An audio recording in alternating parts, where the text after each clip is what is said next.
call came on a Tuesday. I remember it was Tuesday because I was in the middle of the specific Tuesday thing I did, which was laundry and the podcast I only listened to on laundry days.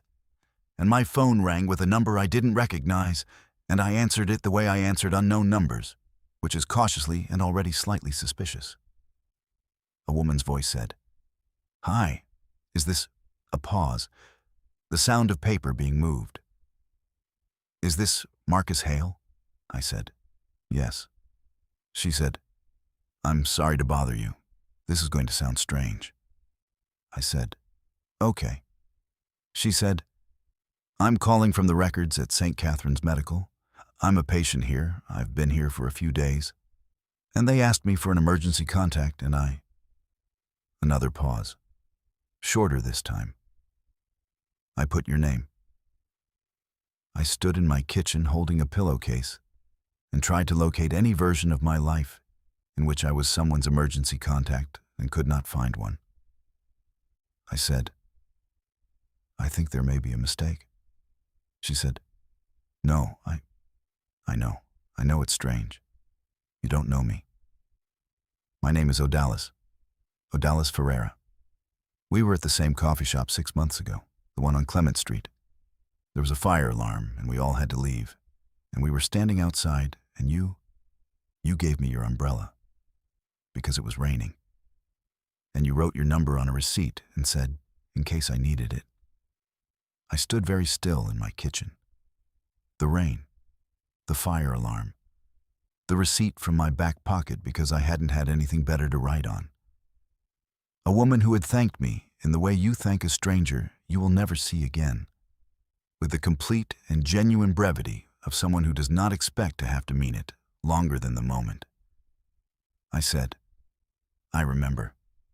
She said, I know you didn't mean it this way. I know in case I needed it did not mean emergency contact at a hospital. I didn't have anyone. In the system.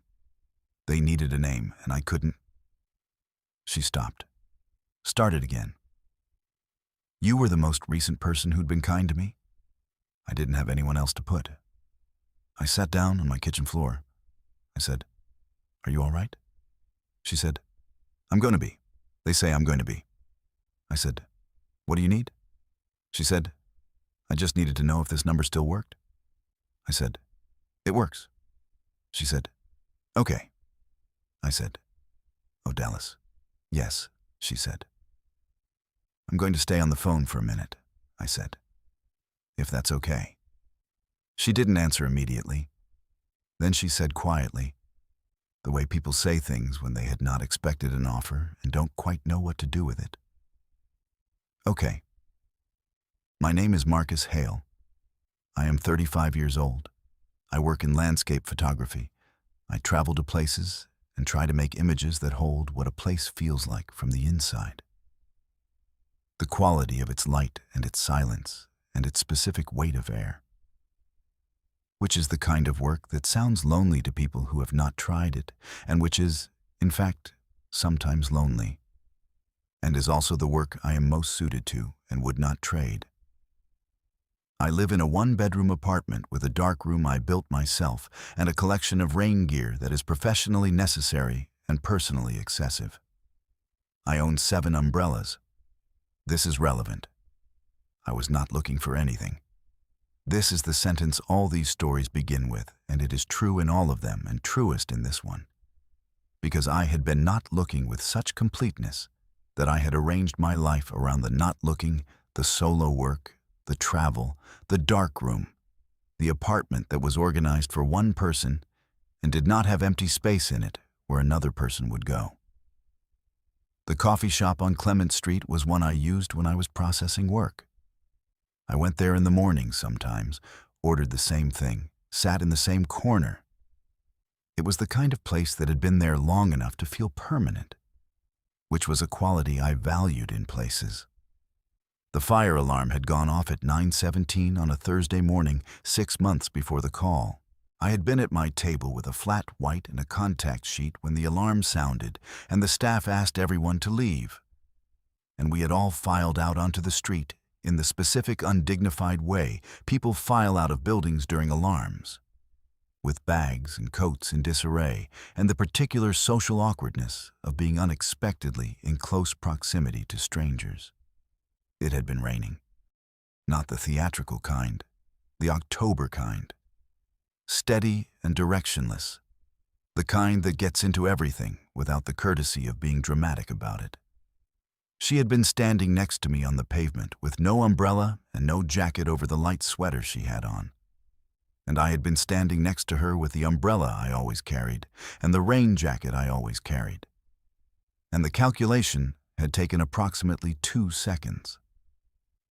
I had given her the umbrella.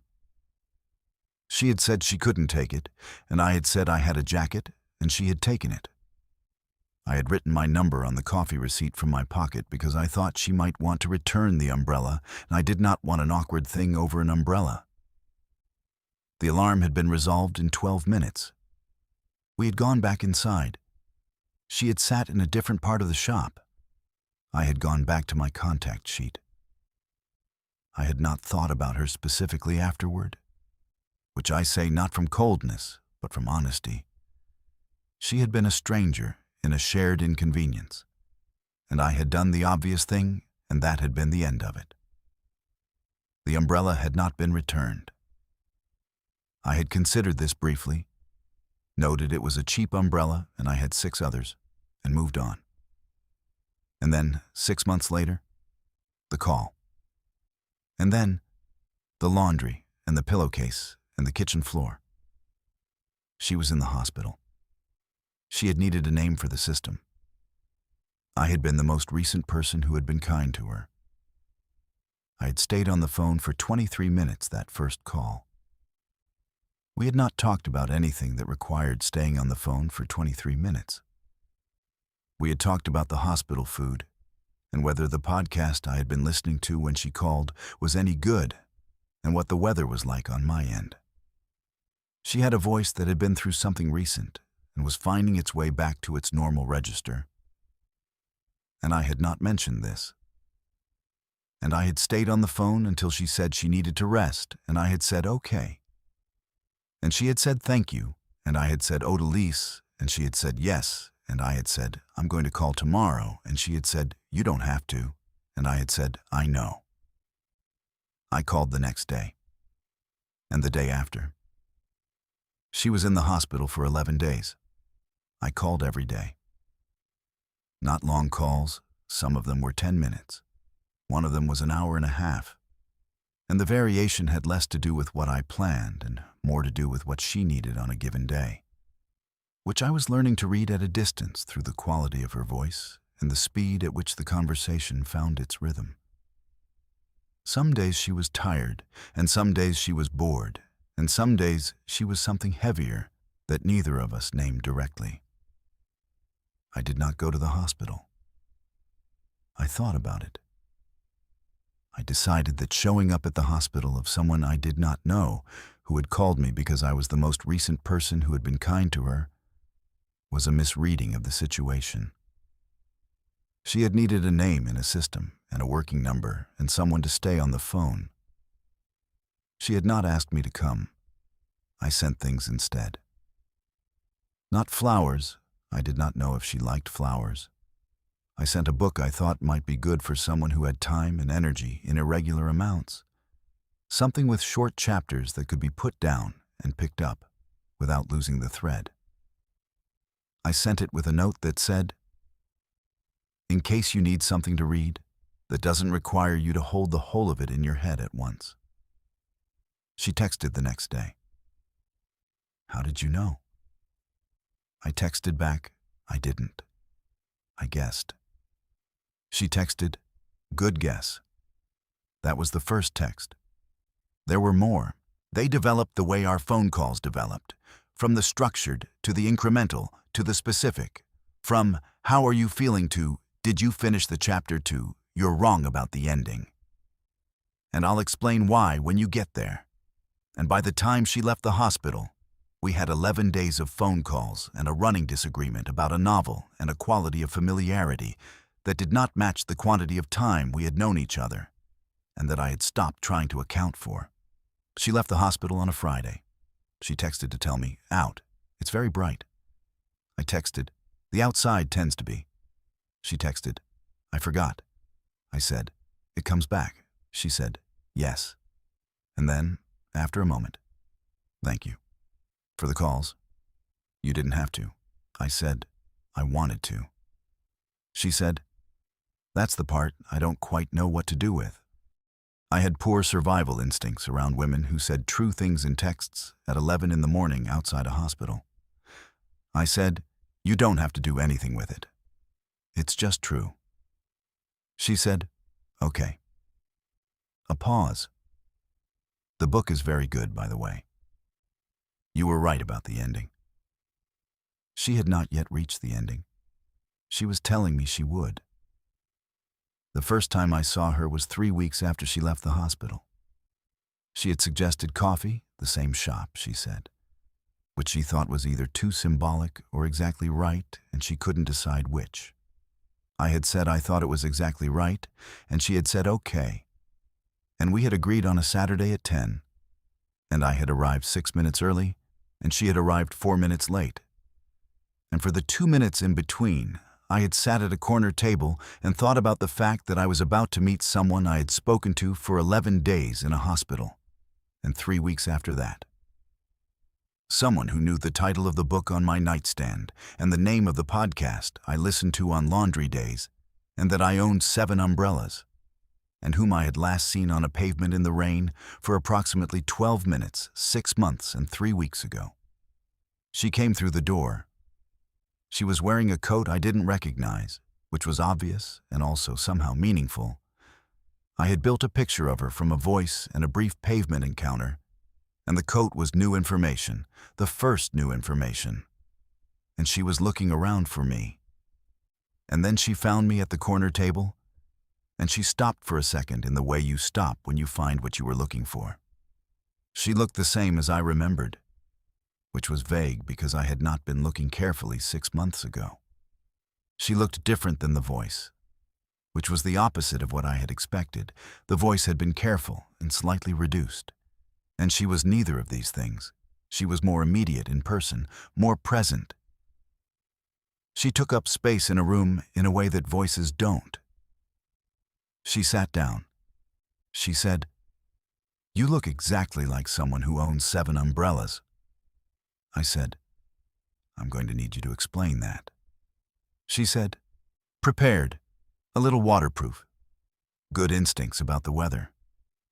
I said, "That's very accurate."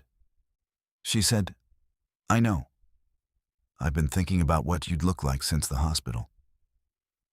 "What did you think?" I said. She looked at me across the table. She had brown eyes that were more direct than I had expected, which was not a criticism of the phone calls, but a quality that only existed in person. The kind of directness that is a personality trait rather than a mood. "Exactly like this," she said. We ordered. We talked. It was not the careful conversation of 2 strangers getting to know each other. We had skipped that or done it differently in 11 days of phone calls and 3 weeks of texts. And what remained was the in-person version of a familiarity we already had, which had a specific quality, like furniture you've seen in photographs and are now sitting on for the first time, and find that it's exactly as comfortable as it looked. She told me about the 6 months before the hospital. Not in detail, not that morning, but the outline, the shape of a difficult period that had been difficult in several ways at once. And she told it without self-pity and without the edited version, which I understood was not a thing she gave everyone.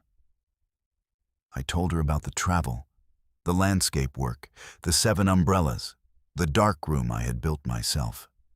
She asked good questions, the kind that meant she was actually building a picture rather than waiting for her turn. The questions had the same quality as her texts, direct, specific, interested in the true version. At some point she said, "I've been trying to work out what to make of you." "And," I said, I haven't finished, she said. I wanted to tell you before I finished, in case you had information that would help. I have poor survival instincts around women who gather evidence before drawing conclusions. What do you have so far? I said. She looked at the table, then at me. Someone who gives umbrellas to strangers, she said, and calls a stranger in a hospital for 11 days, and sends the right book, and says I wanted to when he doesn't have to. She held my gaze. And who answers the phone on a Tuesday afternoon and says I'm going to stay on the phone for a minute without being asked to? I looked at her. That's the part, she said. The I'm going to stay. That's the part I've been trying to work out. What have you concluded? I said. She was quiet for a moment.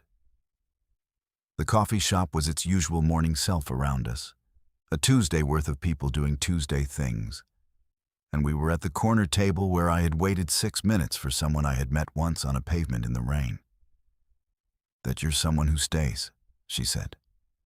Not because you have to, just because you decide to. I said, yes. Is that a choice? She said. Or is it just how you are? Both, I said. Both things, she said. Yes, I said. She held her coffee cup.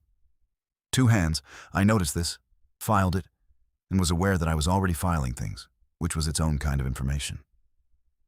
I put you as my emergency contact, she said, because you were the most recent person who had been kind to me. I said that on the call. Yes, I said. That was true, she said. But it wasn't the whole truth. I waited. I put you because when I was trying to think of who to call, I thought of the umbrella, and I thought of you, and I thought about the number on the receipt that I had saved in my phone, even though I told myself I probably wouldn't use it. She looked at her cup.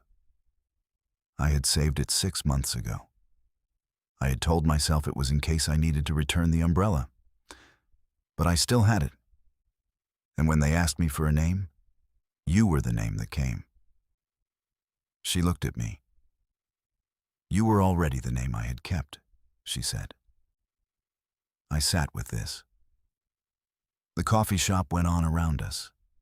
6 months ago, she had been on a pavement in the rain with my umbrella and a receipt in her pocket. And she had kept the number.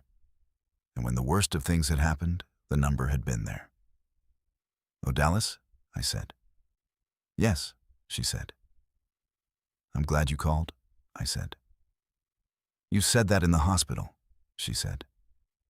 I'm still saying it, I said. She looked at me across the coffee shop table with both hands on her cup, and 11 days of phone calls between us, and a novel she had read to its ending, and a running disagreement she had offered to explain, and the name on a receipt from 6 months ago. And she said, I want to keep doing this. This, I said. Talking to you, she said. Knowing things about you. Finding out what comes next. She held my gaze with the directness I was learning was hers. I didn't know I was going to say that before I came here. I thought I'd get here and see and then know. And I know. What do you know? I said. She said that I put the right name. I looked at her for a moment. Then I reached across the table and I put my hand over hers where it rested on the cup. She turned her hand over and held mine. And we stayed like that in the corner of the coffee shop where the fire alarm had gone off 6 months and 3 weeks ago, and nothing else about the shop had changed, and everything about the situation had. Is this still right? I said. She looked at me. That's what I called to ask, she said. You called to ask if the number still worked, I said. Yes, she said. But that's what I meant. I held her hand. It's still right, I said. She came to the dark room 3 months later. I had told her about it in the hospital, in one of the long calls. And she had asked questions about the process that were the kind of questions a person asks when they are genuinely trying to understand a thing rather than filling silence. She had a way of asking about technical things, how something worked, what made it different from the other way, why that particular choice that I had recognized from the calls and recognized now as the way she engaged with the world. From the inside out, understanding the mechanism before the result. I printed a photograph for her, one I had taken the day after the last hospital call. A morning landscape, fog over a bay, light coming through in the specific way it comes through maritime fog, which is diffuse and total and makes everything feel like the inside of something soft. I had taken it and thought, at the moment I took it, of a voice through a phone that was finding its way back to its normal register. I developed it in the darkroom. She stood beside me in the red light and watched the image come up in the developer, the dark areas first, then the midtones, then the light. And she was quiet in the watching, with the stillness I had come to know as her full attention. When it was done, she looked at it for a long time. She said, "When did you take this?" I said, "The day after you left the hospital." She was quiet. "You were thinking about me," she said. "Yes," I said. "When you took it?" she said. "Yes," I said. She looked at the photograph, the fog and the light in the bay. "What were you thinking?" she said. I said that it looked like the sound of someone finding their way back. She turned and looked at me in the red light with the photograph still in the developer between us. She said, "You can't say things like that." I said, "I just did." She said, "Marcus." I said, "Yes." She said, "I want to keep this." "The photograph?" I said. "Yes," she said. "And this." She gestured between us, in the small gesture that covered a lot of ground. "All of this." "It's yours," I said. "Both of it." She put her hand on my face the way you do something when you have decided and are not uncertain, and I put mine over it. And we stood in the red light of the darkroom with the fog photograph still in the developer and the smell of fixer in the air. And 6 months and 3 weeks and 11 days and a phone call on a Tuesday and one umbrella and a receipt with a number on it between us. And all of it had led here, which was the word I kept finding for it. Here. A year after the call, she showed me the receipt. She still had it.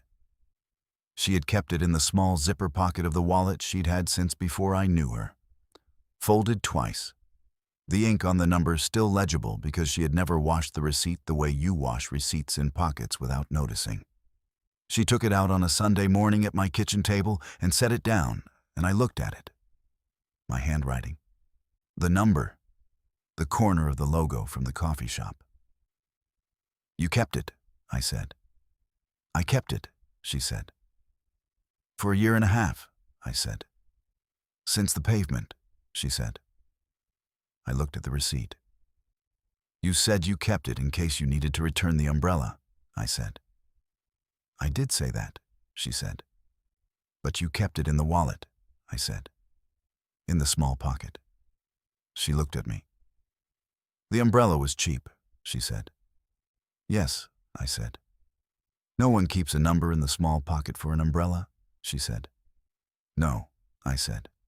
"They don't." She folded the receipt twice and put it back in the small pocket. "I knew it from the pavement," she said. I didn't know what I knew. But I kept the number, and I kept knowing. I looked at her across the kitchen table on a Sunday morning with the receipt back in her wallet and the fog photograph on the wall of her bedroom 3 blocks away and 11 days of phone calls and a novel and a dark room and one Tuesday afternoon in the laundry with a pillowcase in my hand. "Is this still right?" I said. She looked at me with the brown eyes that were direct and the fullness of a year and a half of knowing and kept knowing. "Yes," she said. "It's still right." 2 years later, When people asked how we met, I told them there was a fire alarm at a coffee shop, and it was raining, and I gave her my umbrella. I said it simply because the simple version was true. She always added, and he wrote his number on a receipt. I always said, in case she needed to return the umbrella. She always said, I kept it in the small pocket of my wallet. People always asked why. She always said, because I already knew. She had known from the pavement. She had not known what she knew. She had kept the number and kept knowing, the way you keep a thing in the smallest pocket because some part of you understands it belongs somewhere safe. And 6 months later, she had called because the system needed a name, and I was the name she had. And I had stayed on the phone, and here was where that led. The 7 umbrellas are down to 6. I have not replaced it. Some things are already exactly where they belong.